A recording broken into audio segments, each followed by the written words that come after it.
anhu mempunyai sikap yang tegas dalam sebuah perkara, tangguh seperti ayahnya dan berilmu. Beliau adalah imam di antara imam-imam Ahlus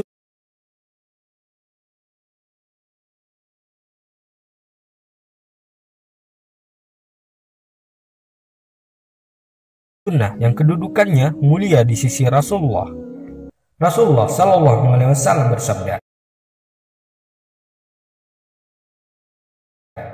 keduanya, Hasan dan Husain, adalah dua buah tangkai bungaku di dunia.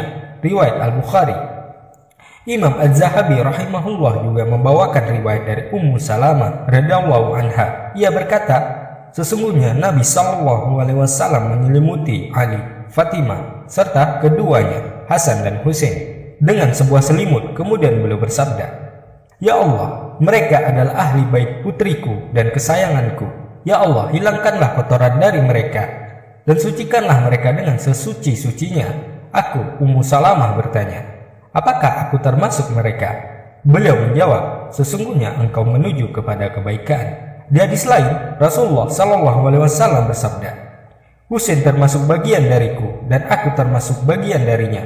Allah akan mencintai siapa saja yang mencintai Husain, dan Husain adalah satu umat di antara umat-umat yang lain dalam kebaikannya. Diriwayatkan oleh Imam At-Tirmizi dan Imam Ibnu Majah.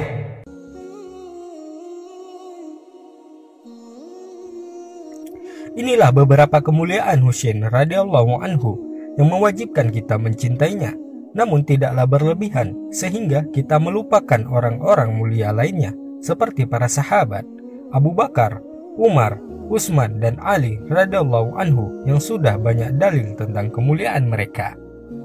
Perjalanan hidup beliau tidak lepas dari fitnah yang menimpa umat, di mana selepas masa kejayaan maka zaman fitnah pasti akan ada. Tepatnya di akhir masa pemerintahan sahabat mulia Utsman bin Affan radhiyallahu anhu yang wafat oleh kaum Khawarij atas propaganda Abdullah bin Sabah. Tidak hanya itu, fitnah dan kekacauan pun terus bergulir setelahnya. Tepatnya saat Ali bin Abi Thalib radhiyallahu anhu dinobatkan menjadi Amirul Mukminin, dan di zaman beliau pula pusat kekhalifahan dipindahkan ke Kufah. Perseteruan pun terjadi antara Amirul Mukminin Ali dan Muawiyah radhiyallahu anhum ajmain. Perlu diketahui, perseteruan ini terjadi ketika Muawiyah mendapat kabar tentang terbunuhnya Utsman di tangan para Khawarij.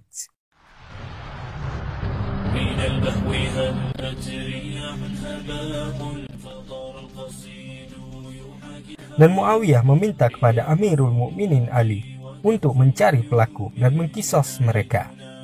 Namun berbeda dengan Ali, beliau beristihad agar Muawiyah mau membaiatnya dahulu dan menunggu kondusifnya keadaan, dan setelah itu barulah mencari pelaku tersebut. Karena dalam sejarah dijelaskan, ribuan manusia yang mengepung rumah Utsman, maka tidak mudah untuk mencari para pelaku. Tidak hanya Muawiyah, sahabat mulia lainnya seperti Thalhah bin Ubaidillah, Jubair bin Awam, dan Ummul Mukminin Aisyah meminta Ali segera mengkisos para pelaku. Namun harus kita ketahui, ini hanyalah masalah ijtihad yang berbeda, bukanlah karena kekuasaan. Melihat kondisi yang semakin tidak kondusif, orang-orang munafik tidak diam begitu saja. Mereka pun merencanakan makar dengan mengirimkan surat kepada dua belah pihak, seakan-akan kubu satu akan menyerang, sehingga membuat kubu dua bersiap untuk menghadang. Oleh karena itulah terjadi perang Jamal dan Siffin yang mengakibatkan banyak di antara sahabat syahid, di antaranya Zubair bin Awam, Thalhah bin Ubaidillah, serta Ammar bin Yasir radhiyallahu anhum ajmain. Padahal menurut para ahli sejarah, antara pasukan Ali dan Ummul Mukminin di perang Jamal sudah terjadi kesepakatan dan menyetujui ijtihad Ali. Namun karena tidak ingin kedok mereka terbongkar, para Khawarij pun saling melemparkan anak panah pada malam hari, sehingga meletuslah peperangan yang tidak diinginkan. Yang setelah itu barulah kedua kubu menyadari bahwa di antara pasukannya sedang disusupi. Hal ini pun terjadi di perang Siffin. Jadi tidak benarlah pendapat yang mengatakan Muawiyah radhiyallahu anhu menginginkan kekuasaan.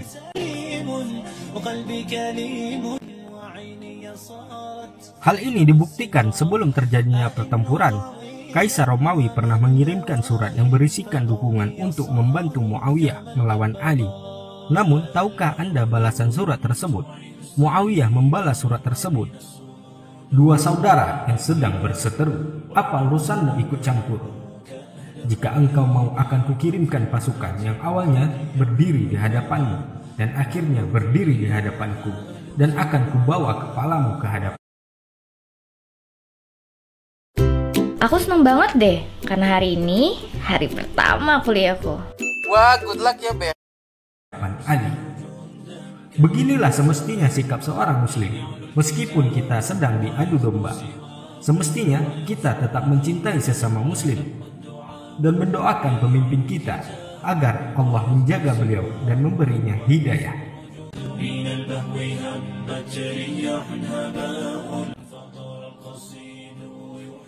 Pada tahun 40 Hijriah, Ali bin Abi Thalib radhiyallahu anhu wafat di tangan Abdurrahman bin Mujam yang sudah terjangkit virus Khawarij.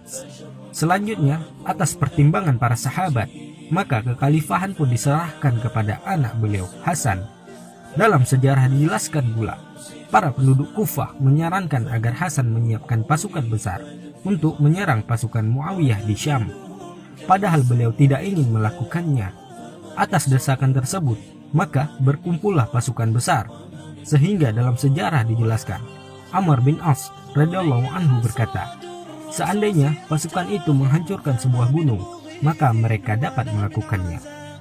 Muawiyah yang mengetahui kedatangan Hasan dan pasukannya, terlebih dia tidak akan memerangi saudara semuslimnya lagi setelah perang Siffin, maka beliau pun mengutus dua sahabat mulia untuk berunding kepada Hasan.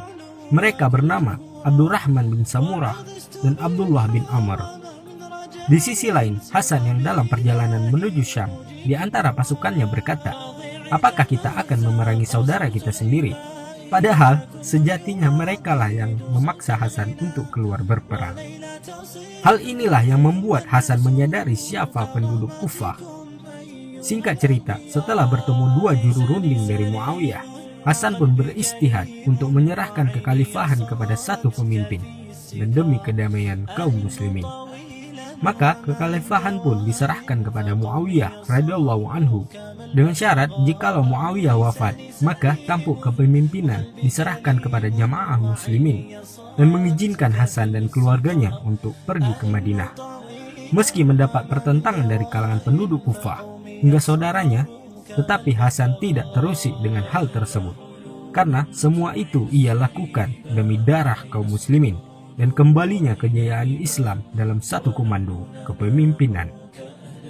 Hal ini menjadi kebenaran sabda Rasulullah Sallallahu Alaihi Wasallam dari Abu Bakrah bahwa dia melihat Rasulullah Sallallahu Alaihi Wasallam di atas mimbar dan Hasan bin Ali radhiyallahu anhu di sampingnya. Beliau sesaat menghadap kepada manusia dan sesaat melihat kepadanya seraya berkata, sesungguhnya anakku ini adalah Sayyid. Semoga Allah akan mendamaikan dengannya antara dua kelompok besar dari kalangan kaum muslimin. Hadis riwayat Bukhari.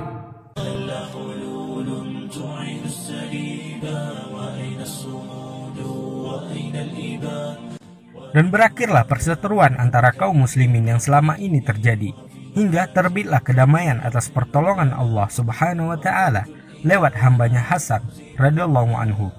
Di masa kepemimpinan Muawiyah radhiyallahu anhu, kaum muslimin menjadi terkuat di dunia.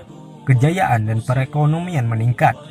Para sahabat memujinya, maka hinalah jika kita menghinanya.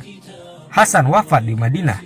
Sebab kematian beliau tidak diketahui, Hasan memilih diam saat ditanya oleh sang adik Husain, siapa yang telah melakukannya.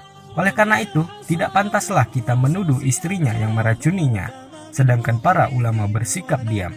Semoga kita diselamatkan dari jahatnya lidah. Pada tahun 60 Hijriah, Muawiyah radhiyallahu anhu wafat. Namun sebelum wafat, beliau mewasiatkan agar kepemimpinan diserahkan kepada Yazid anaknya. Hal ini pun mendapat pertentangan dari penduduk Kufah dan sebagian besar sahabat mulia. Bukan karena kekuasaan, tetapi Muawiyah melanggar syaratnya kepada Hasan. Tidak hanya itu, melanggar kebijakan syariah dalam memilih pemimpin. Namun perlu diingat, Muawiyah adalah seorang penulis wahyu Rasulullah Sallallahu Alaihi Wasallam. Beliau seorang yang didoakan kebaikan oleh Nabi.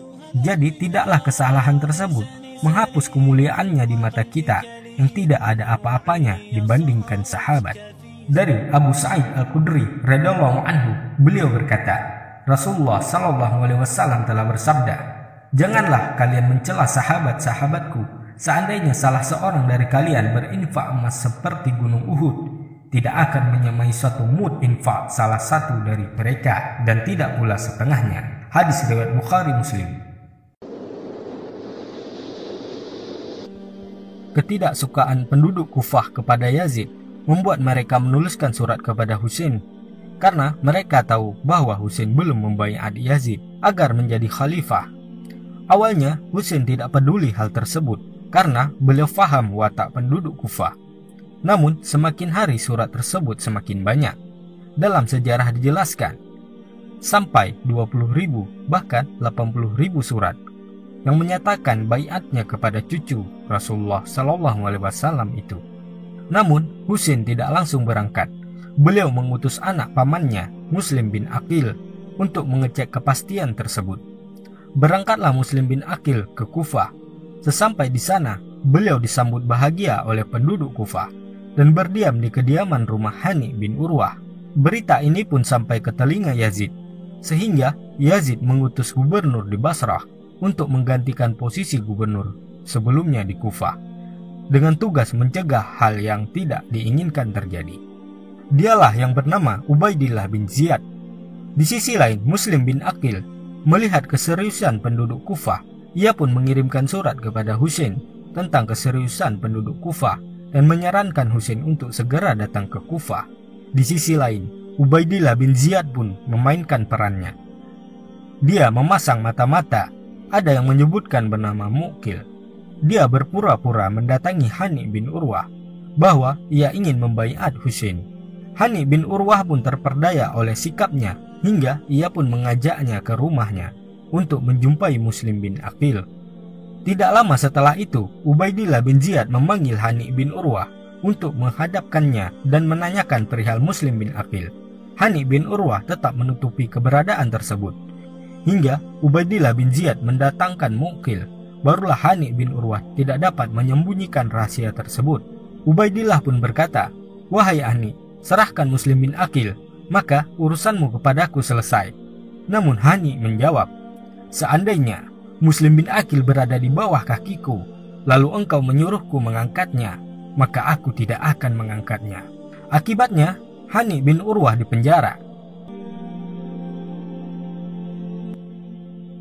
Muslim bin Aqil yang mengetahui hal tersebut langsung mengumpulkan penduduk Kufah yang mendukung Husain radhiyallahu anhu untuk berkumpul dan mengepung rumah Ubaidillah bin Ziyad. Maka terkumpullah 7.000, ada juga yang menyebutkan 8.000 pasukan. Melihat hal tersebut, Ubaidillah bin Ziyad merencanakan sebuah taktik dengan mengabarkan kepada seluruh penduduk Kufah yang memberontak bahwa pasukan dari Damaskus akan segera tiba dengan jumlah yang besar. Ada pula yang menyebutkan bahwa Ubaidillah akan menghabisi setiap keluarga dari pasukan yang bersama Muslim bin Aqil. Akibatnya, pasukan ribuan berkurang sangat drastis karena ketakutan mereka. Hingga dalam sejarah dijelaskan, yang tersisa hanya Muslim bin Aqil saja. Kekecewaan tak mampu terbendung di hati Muslim bin Aqil atas pengkhianatan penduduk Kufah. Pernah suatu hari di mana Muslim bin Aqil sangat kehausan, sementara tidak ada satu rumah pun yang terbuka untuknya, disebabkan perintah Ubaidillah bin Ziyad. Suatu ketika, beliau mengunjungi rumah wanita tua. Setelah wanita tua itu mengetahui bahwa ia adalah Muslim bin Aqil, wanita tersebut langsung menjamunya dan berkata, "Wahai anak paman Husain, aku takut jika anakku melihatmu, ia akan melaporkan kepada Ubaidillah bin Ziyad." Ternyata benarlah apa yang dikatakan wanita tersebut. Setelah terlihat oleh anak wanita itu, keesokan harinya Muslim bin Aqil dikepung di rumah wanita tua tersebut. Setelah dibawa ke hadapan Ubaidillah bin Ziyad sebelum dieksekusi, beliau meminta satu permintaan dan dikabulkan oleh Ubaidillah bin Ziyad. Beliau pun menuliskan surat yang ditujukan kepada Husain agar Husain tidak perlu ke Kufah karena penduduk Kufah telah mengkhianati perjanjian. Setelah itu Muslim bin Aqil dan Hani bin Urwah pun wafat. Jasadnya pun dibawa ke pasar untuk diperlihatkan kepada penduduk yang ingin memberontak. Maka nasibnya akan seperti ini dan seperti ini. Na'udzubillah.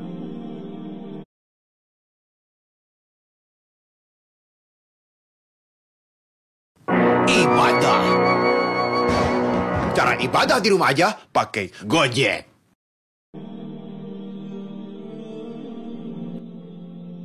Di sisi lain, Husain yang memulai perjalanannya ke Kufah dengan membawa 70 keluarganya sempat dicegat oleh para sahabat senior seperti Abdullah bin Umar, Sa'id Al-Khudri, Abdullah bin Abbas, dan Ibnu Zubair radhiyallahu anhum ajma'in.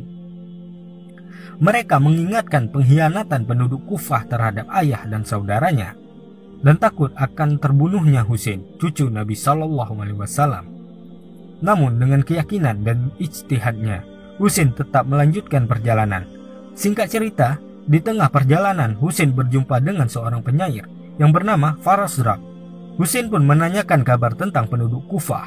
Farasdaq pun menyarankan agar Husain untuk kembali saja ke Madinah, dan ia berkata, "Wahai cucu Rasul, sesungguhnya penduduk Kufah itu hatinya bersamamu, namun pedang mereka bersama mereka.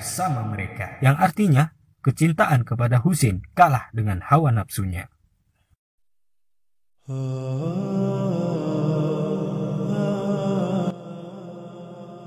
Husain radhiyallahu anhu tetap melanjutkan perjalanan hingga bertemulah dengan pasukan yang diutus Ubaidillah bin Ziyad untuk menghadang Husain dan menanyakan perihal kedatangannya. Pasukan pertama dipimpin oleh Hurr bin Yazid dengan membawa 1000 pasukan, dan pasukan kedua dipimpin oleh Umar bin Sa'ad bin Abi Waqqas dengan membawa 4000 pasukan. Pasukan Hurr bin Yazid pun berhadapan dengan Husain. Hurr bin Yazid menyarankan Husain untuk meninggalkan Kufah dan kembali ke Madinah.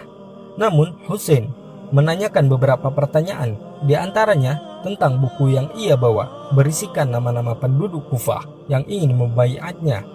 Pertanyaan kedua tentang keadaan Muslim bin Aqil. Hurr bin Yazid pun menjawab bahwa penduduk Kufah telah mengkhianatinya, sementara Muslim bin Aqil terbunuh bersamaan dengan Hani bin Urwah. Setelah mendengar hal tersebut, Husain pun menyadari bahwa keputusannya ke Kufah adalah salah. Namun, saat dilihatnya anak-anak Muslim bin Aqil yang dibawa bersamanya meneteskan air mata dan menginginkan untuk menuntut kematian ayahnya. Namun, Allah menakdirkan Husain terus melanjutkan perjalanannya hingga bertemulah dengan pasukan kedua yang dipimpin oleh Umar bin Sa'ad. Sebelum perjumpaan itu, Husain bertanya, "Tempat apakah ini?" Yang bersamanya menjawab, "Ini Karbala." Husain dengan sontak berkata, "Karbala, karbun wa bala," yang artinya musibah dan bencana. Bertemulah Husain dengan Umar bin Sa'ad bin Abi Waqqas. Terjadilah diskusi di antara mereka. Umar mengatakan agar Husain tidak perlu ke Kufah dan mengatakan, "Lindungilah aku wahai cucu Rasulullah dari memerangimu." Atas perhatian tersebut, Husain pun meminta 3 syarat. Syarat pertama, izinkanlah ia menemui Yazid. Jika tidak diizinkan, maka kirimkan saja aku ke tempat perbatasan di mana umat Islam memerlukan jasanya. Jika tidak diizinkan juga, maka aku akan kembali ke Madinah. Umar bin Sa'ad pun merasa perkara ini sudah selesai, maka bergegas ia menemui Ibnu Ziyad dan menyampaikan syarat-syarat tersebut. Setelah mendengar persyaratan itu, Ubaidillah bin Ziyad pun mengatakan, "Katakan kepada Husain, terserah padanya mau pilih yang mana." Selesailah perkara ini, di mana pasukan merasa aman dari khawatirnya mereka dari memerangi manusia mulia tersebut. Namun, di tengah suasana bahagia, muncullah setan berwujud manusia. Otak di balik terbunuhnya Husain radhiyallahu anhu, manusia itu bernama Syammir bin Zi Jaushan. Orang durhaka ini mengatakan kepada Ibnu Ziyad, "Beginikah sikap pemimpin? Bukankah seharusnya engkau yang memutuskan perkara di mana Husain harus pergi? Karena engkau adalah pemimpin, biarkan Husain dihadapkan kepadamu dalam keadaan tertawan. Lalu engkau yang memutuskan." Ego sang Ibnu Ziyad pun bangkit. "Benar yang engkau katakan. Kuperintahkan engkau wahai Ibnu Jaushan untuk mengejar pasukan Sa'ad dan sampaikan apa yang aku katakan kepadamu. Singkat cerita, setelah Ibnu Jaushan bertemu dengan pasukan Umar bin Sa'ad tidak mampu berkata-kata lagi. Ia pun menyampaikan apa yang telah dititahkan oleh Ibnu Ziyad. Tentu saja Husain menolak jika harus menjadi tawanan. Ditambah lagi peristiwa Muslim bin Aqil akibat liciknya Ibnu Ziyad. Akibat penolakan tersebut, maka keesokan harinya pada bulan Muharram terjadilah peperangan yang tidak seimbang antara kurang lebih 5.000 pasukan melawan kurang lebih 70 orang, yang diantaranya terdapat banyak wanita dan kesemuanya adalah Ahlul Bait. Pertempuran tidak seimbang ini sebuah peristiwa dan petaka bagi kaum muslimin, di mana kesemua lelaki yang berjumlah 20 orang adalah Ahlul Bait, dan di antara laki-laki yang tidak ikut Ali Zainal Abidin karena beliau sakit. Singkat cerita, Hurr bin Yazid yang kala itu sudah siap di barisan untuk berperang, berjalan ke arah Husain dan meminta maaf dan meminta agar Husain mendoakan keselamatan dunia akhirat padanya. Husain pun mendoakannya. Hurr bin Yazid berbelok ke arah dan berdiri di barisan Husain. Di sini sejenak kita diperlihatkan watak penduduk Kufah.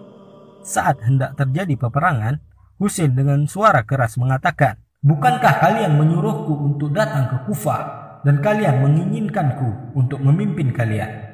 Husain pun membacakan nama-nama mereka satu persatu, dan ternyata hampir semua nama tersebut berada di pasukan Ibnu Jaushan yang hendak memerangi Husain. Semoga Allah membalas perbuatan mereka.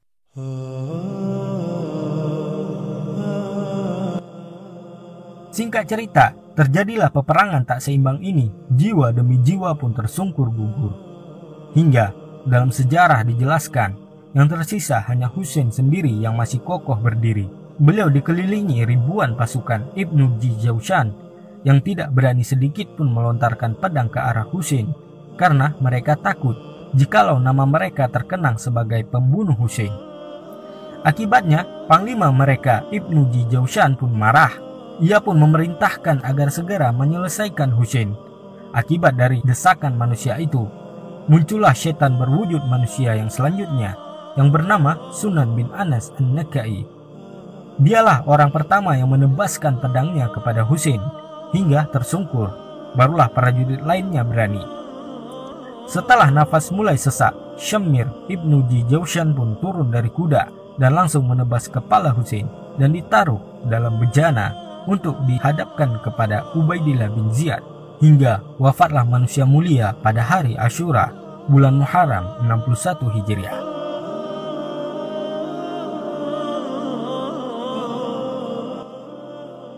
Setelah jasad kepala Husain dibawa ke sana, Ibnu Ziyad menusukkan pedangnya ke arah mulut dan hidung Husain.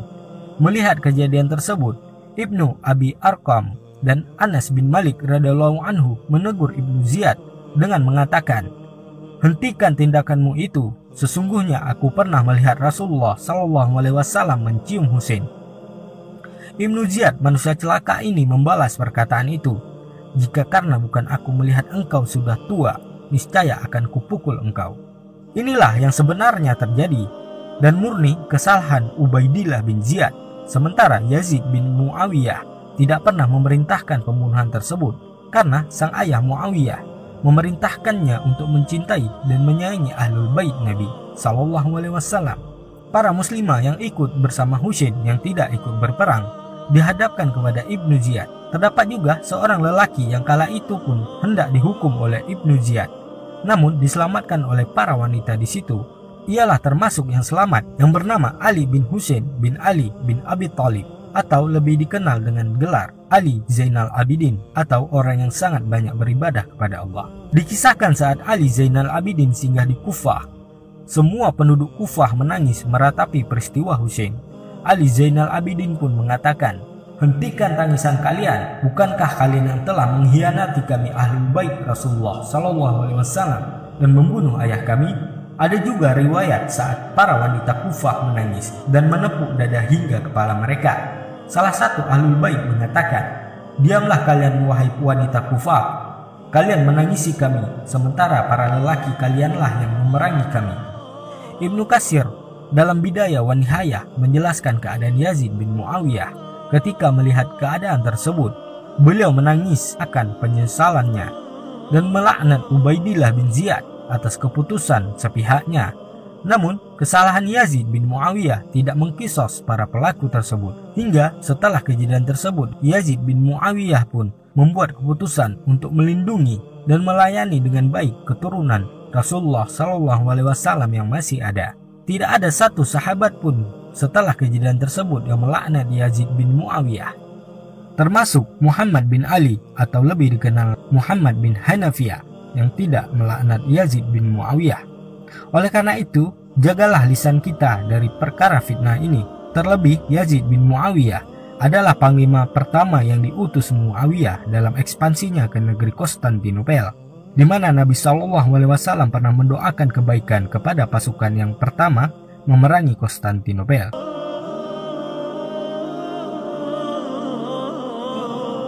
Penduduk Kufah semakin teraniaya atas perlakuan mereka sendiri terhadap ingatan mereka akan wafatnya Husain. Akibatnya terjadilah pembalasan dendam atas peristiwa tersebut yang dipimpin oleh Mukhtar bin Ubaid Ats-Tsaqafi. Para ulama menyebutnya Al-Kazzab karena setelah peristiwa ini ia mengaku dirinya telah menerima wahyu. Padahal Nabi SAW bersabda, "Tidak ada nabi setelahku." Ringkas cerita, bergeraklah pasukan Mukhtar bin Ubaid dan dapat mengalahkan pasukan Ubaidillah bin Ziyad. Tidak hanya itu, pasukan Mukhtar juga mengkisos para pelaku dengan apa yang telah dilakukannya kepada Husain dengan menebas kepala mereka, di antaranya Ubaidillah bin Ziyad, Syamir bin Jaushan, dan Sunan bin Anas yang menjadi dalang dari pembunuhan Husain radhiyallahu anhu.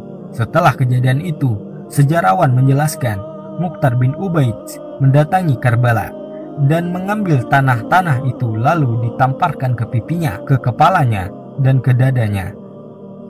Perilaku ini sama seperti ritual Syiah pada hari Asyura. Padahal Rasulullah SAW bersabda, "Tidak termasuk golongan kami siapa saja yang menampar pipi atau wajah, merobek saku, dan melakukan amalan jahiliyah." Hadis riwayat Bukhari dan Muslim.